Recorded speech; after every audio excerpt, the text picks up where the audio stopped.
Espiritismo e Evangelho, com Gilton Carlos. Eis o grande desafio da alma humana.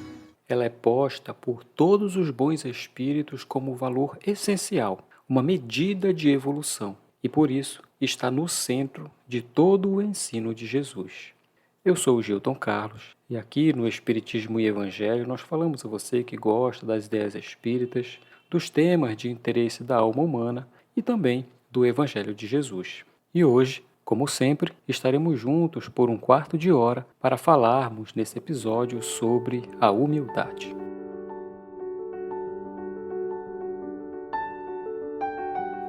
Para começar, vou relembrar um dos episódios que são, dentre todos os episódios de Jesus, dos íntimos, ao meu ver, é o mais belo, é o mais rico de significado, que é aquele acontecido, todos aqueles acontecidos durante a ceia particular que eles tiveram às vésperas da prisão de Jesus.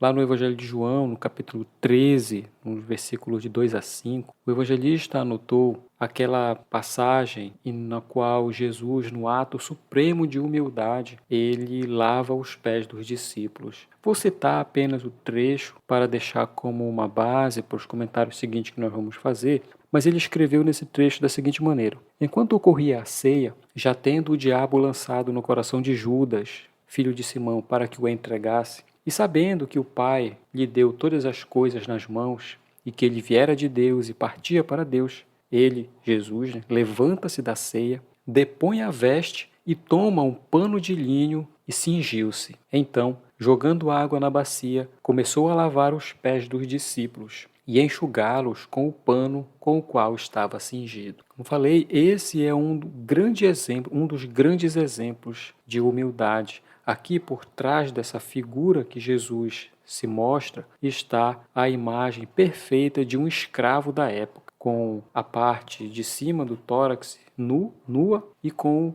um pano amarrado na cintura com a qual eles limpavam as mãos e enxugavam as mãos no trabalho que fazia. Então ele, nesse momento, se coloca num ato de humildade como o menor, não só o simbolicamente, como ele já havia falado muitas vezes, mas se mostra fisicamente uma imagem chocante e depois até que leva a Simão Pedro a não querer que ele faça isso, até que Jesus esclareça a razão. Indo mais um pouco à frente, vamos entrar no livro Obras Póstumas. Na primeira parte, no capítulo 19, tem um ensaio lá muito legal que Kardec faz sobre o egoísmo e o orgulho. Por que falaremos sobre isso? Vamos ver que Kardec coloca que o egoísmo ele se origina no orgulho. Quer dizer que o orgulho, portanto, é o vício moral, vamos chamar assim, primeiro, que dá origem a todos os outros. Escreve ele, nessa parte, que a exaltação da personalidade leva o homem, o ser humano, a considerar-se acima dos outros. Por isso, então, se julga com direitos superiores, melindra-se com o que quer que seja ou o que quer que, a seu ver, constitua uma ofensa aos seus direitos. A importância que, por orgulho, se atribui à sua própria pessoa, naturalmente o torna egoísta. Ali, diz, o egoísmo e o orgulho nascem de um sentimento natural. Qual é esse sentimento? É o instinto de conservação. Todos os instintos têm a sua razão de ser e a sua utilidade, porque Deus nada faz inutilmente. Ele não criou o mal. O homem é que o produz, escreve Kardec, abusando dos dons que ele confiou em virtude do seu livre-arbítrio, que é também parte da lei. Aí continua ele. Contido nos seus justos limites, esse sentimento, qual é o instinto de conservação, ele é bom em si mesmo. O exagero é que o torna mau e pernicioso. Isso acontece com todas as paixões que o ser humano frequentemente desvia do seu objetivo providencial. O espírito humano, na transição ali, do reino animal para o reino nominal, não foi criado egoísta e nem orgulhoso por Deus. Nessa passagem, ele o transforma ou cria simples e ignorante. Mas, desde esse momento em que tem a razão de si mesmo e, portanto, os seus primeiros indícios de livre-arbítrio, é que se faz egoísta e orgulhoso por si mesmo, exagerando o instinto que Deus lhe outorgou para a sua conservação. Se formos olhar espiritualmente, No Evangelho segundo o Espiritismo, em muitas ocasiões, eles afirmam ser o orgulho o oposto da humildade, que é, portanto, o orgulho a exaltação da personalidade. Então vejam, quais são os caracteres que são exaltados pelo orgulhoso? Qualquer qualidade em particular, a beleza, o seu talento,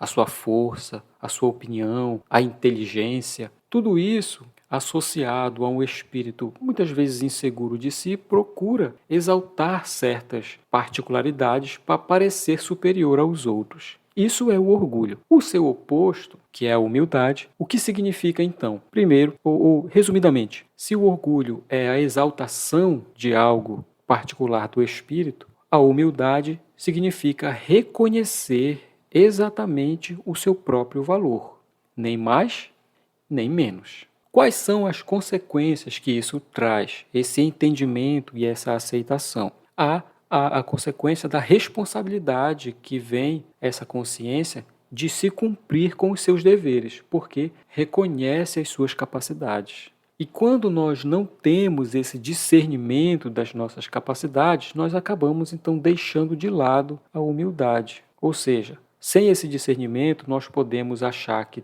temos mais ou somos mais, e aí o orgulho aparece. Mas se você também subestima e nega as suas qualidades e as suas capacidades para um determinado fim específico, também é falta de humildade, o que nós chamamos de falsa modéstia.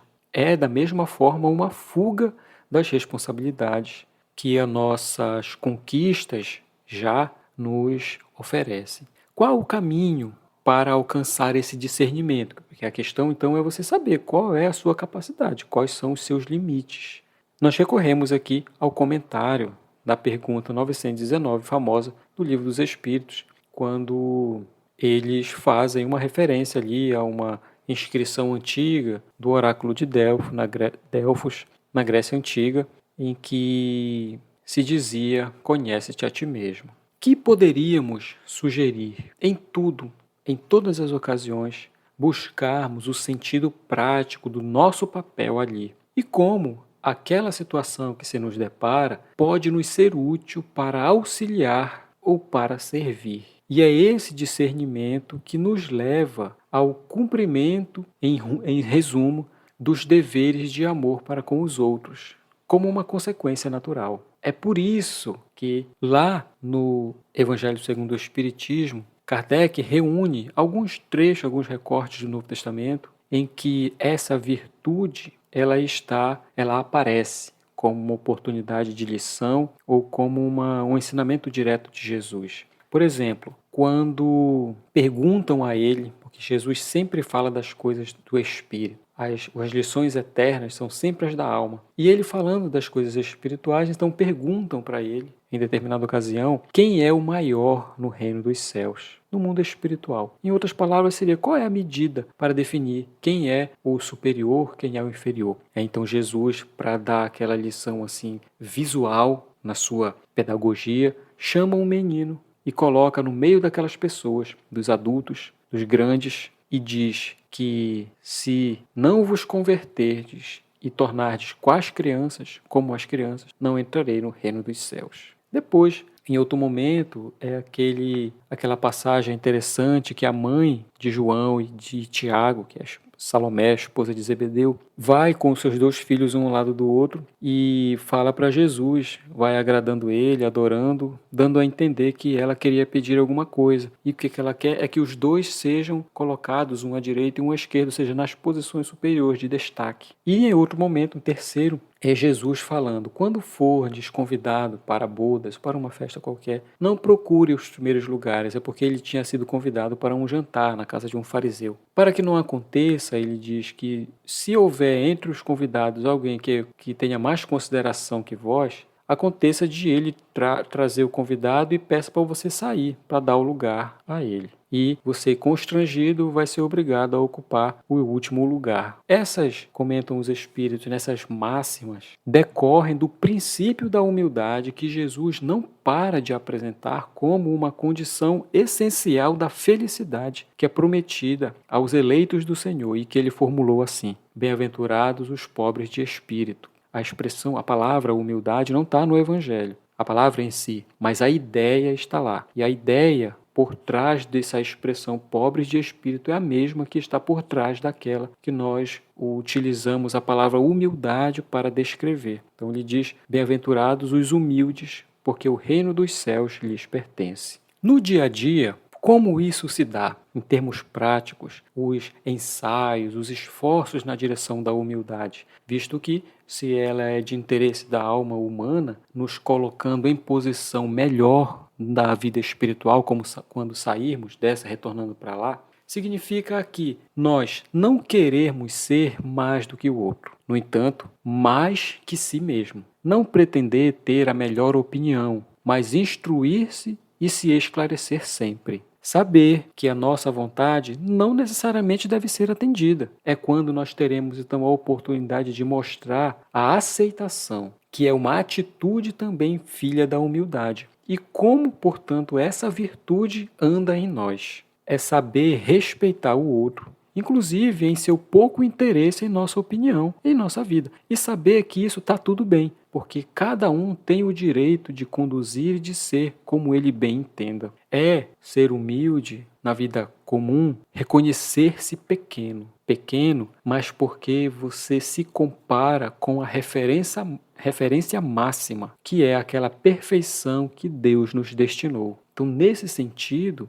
é que a humildade traz aquela ideia de pequeno que Jesus utilizou na imagem quando ele falou dessa virtude, porque comparado com algo imenso, grande, que é a nossa destinação, nós reconhecemos o quanto ainda nos falta caminhar. Daí o sentido da humildade ter também a ideia de algo pequeno. E para concluir, particularmente essa ideia de pequenos e grandes no mundo espiritual, pequenos e grandes na terra, do ponto de vista que Jesus coloca o seu ensino moral, para mim, há alguns anos, eu tive uma grande lição acerca do que isso representa na prática, porque eu compreendia pelo raciocínio, pelo pensamento, o que isso significava. No entanto, eu conheci uma pessoa, uma grande amiga minha, e que nos anos que nós convivemos, foram poucos, mas nos anos que nós convivemos, eu pude ver nela uma mulher muito dedicada aos outros, boa, uma pessoa que naquela simplicidade reunia muitas das virtudes que nós estudamos e até falamos em palestras, mas que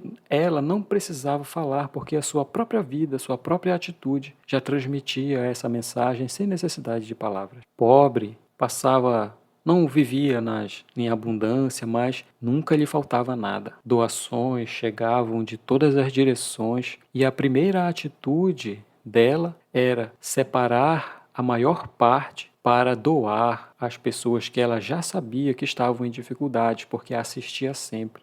Ela chamava isso de um dom que tinha. Não era espírita e reconhecia esse valor como um dom de Deus, típico das almas boas que atribuem tudo ao Criador e sem ficar exaltando a si mesmo. Aconteceu que todas essas qualidades eu pude conhecer nesta pessoa. Aconteceu então do seu desencarne e, talvez por misericórdia de Deus, de uma maneira bem rápida, sem nenhum tipo de dificuldade, e até tive a oportunidade de estar no seu velório, na sua casa, bem simples, com muitas pessoas que se reuniram ali, porque ela sabia movimentar a cidade inteira para levar a caridade e os recursos aonde ela precisava estar. E passei a tarde lá com os amigos, conversando. À noite, eu tive um sonho. E nesse sonho, eu me encontrava em alguma região do mundo espiritual. Eu reconheci que era uma experiência em desdobramento. Mas eu fui levado, alguém me acompanhava, mas eu não consegui identificar quem. E me levaram até um local onde havia um grupo de pessoas reunidas, em círculo. Não era uma quantidade muito grande, talvez umas 15, 20 pessoas. E ali eu, então, me aproximei um pouco daquele círculo, mas sem me integrar. Fiquei vendo de longe. E lá no outro lado, quem estava lá era esta minha amiga. O que ela fazia? Ela passava instruções para aquele grupo que iam cumprir as orientações dela em vários lugares. Então, estavam recebendo ali uma diretriz, alguma orientação. Ela me viu, não interrompeu o trabalho, continuou a falar, mas discretamente ela piscou o olho direito para me fazer entender que ela tinha reconhecido a minha presença e que dizia estar tudo bem. Sorriu de relance e eu entendi a mensagem no seu sentido maior, assim, de que ela estava bem e que, embora aqui na Terra fosse alguém que não chamava muita atenção, embora fosse conhecida, não era famosa nem rica e nem chamava a atenção para deferências como as pessoas importantes, era aqui uma pessoa pequena, mas lá no mundo espiritual ela era grande. E isso, essa lição da humildade durante a sua vida, é que deixou bem marcado para mim essas palavras de Jesus. Bem-aventurados os pobres de espírito, porque deles é o reino dos céus.